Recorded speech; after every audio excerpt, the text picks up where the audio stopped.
Greetings, this is August 20th and it is exactly 1 month and 99 videos since I began compiling data on the Elephant Hill wildfire.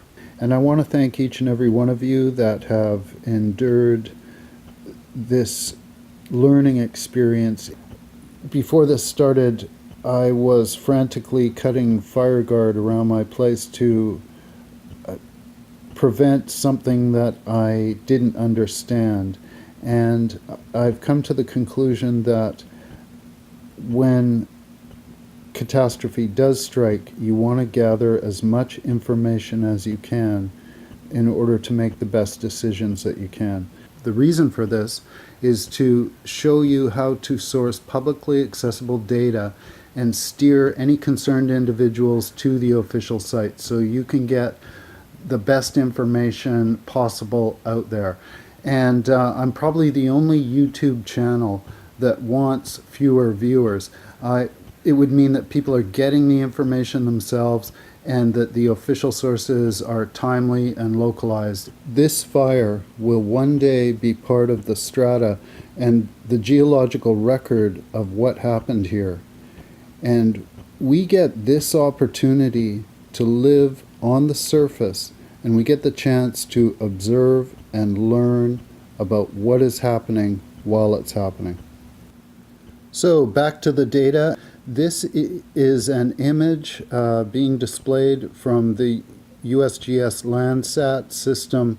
We are looking at July 10th as the fire progressed towards Loon Lake. And these are fascinating because you can see color differentiation on what the burn areas are, what areas are still forested, and if you look at the fringes, those are actual flames as the firehead progressed northwards. Now we're going to look at the most recent images from August 15th, and this is a compilation between different cloud layers.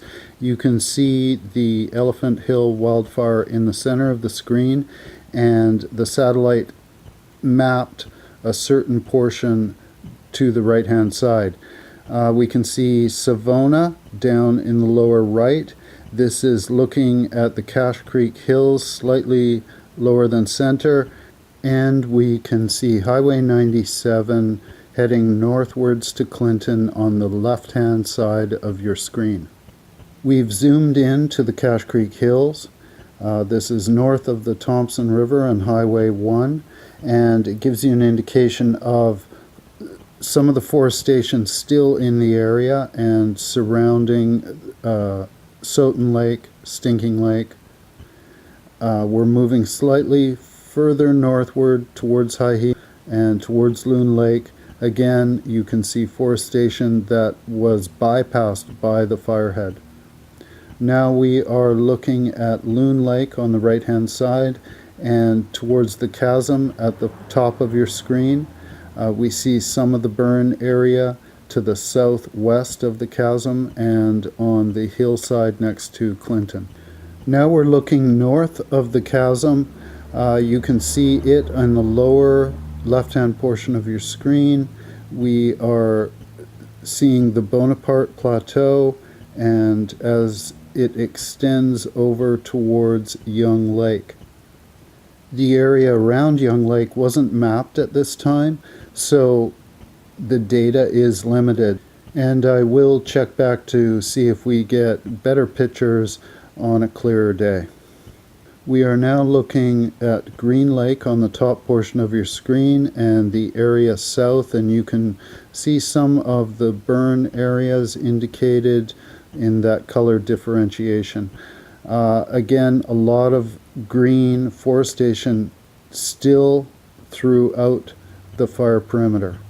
Now we're jumping over to firesmoke.ca, and this is a pretty good site for tracking where smoke is occurring over a daily period and the intensity of the smoke. Here we can see a lot of it is coming from the fires at Hanceville and Clean, and we also see a lot of patches in the Rockies heading east. We can see that the Elephant Hill fire, about just lower than center of the screen, That is not outputting as much smoke as it was only a week ago. There are also fires in Washington which are generating considerable amount of smoke. They are currently flowing eastward, and we want to watch that in case we get that southern breeze. A lot of that haze could end up in the Okanagan. Let's take a look at the radiative power indicated on the map from the Google KML, and the link is available below. We can see those hotspots still lingering south of Hyheim, and there's one near the Lower Hat Creek on the north side of Highway 99, and we see that grouping of volatility on the northwestern flank that's come up to the base of Mount Jim. There's one on the northeast end of Pressy Lake. There are several hanging around the Marsden Sodium Lake area, around Hutchinson Lake. We have another grouping that's quite strong around the west side of Rayfield River.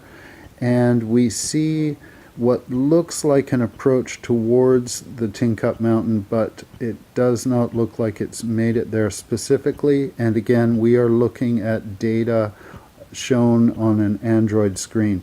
You want to check with the TNRD and the Caribou Regional District to get the latest maps on where the fire perimeter actually is. They've got the on-the-ground resources, and they've got the spotters in the air verifying all the data. We are jumping over to Windy, and they have a really unique feature that is showing the eclipse. So in the region of the Elephant Hill, if you look to the sky approximately 10:19 in the morning, you may begin to see an eclipse.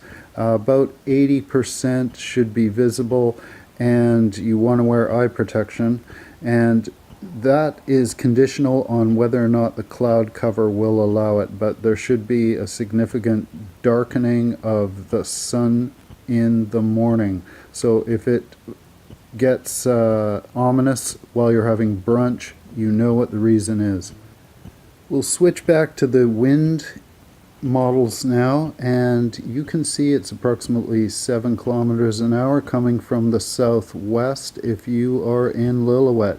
However, if you cross over the Marble Range, you may be getting flows from the northeast. And I'm seeing light breeze 2 kilometers an hour at the Big Bar rest area. If we look at the forecast, pretty much the same. It might be getting a little warmer on Tuesday, Wednesday. Winds are variable, ranging around 6, 7, 8 kilometers. However, on Thursday, they could increase to 25 kilometers an hour, and I'm seeing both rain clouds, low cloud, and some higher movement in the sky, and that could mean lightning. So check for lightning reports on BC Wildfire. The links are below. And I like to check out the Drive BC highway cam system, because then I get visual verification of what's happening on the ground. It's a great system, and it's easily accessible and updates very quickly. We are taking a quick look at NASA World View, and there is the situation above us. It's sunny at 20,000 feet. It may get sunnier Tuesday, Wednesday with more warm air. So the weather that we have over the next 2 days should be ideal for fire suppression, and the crews have done an amazing job. We've witnessed lots of evidence that they've worked very hard to protect properties and people's homes despite a very formidable opponent. It is a wildfire, and it is still active. So again, verify your position, know your escape routes, have your resources planned ahead of time, and be safe, everyone. Thank you.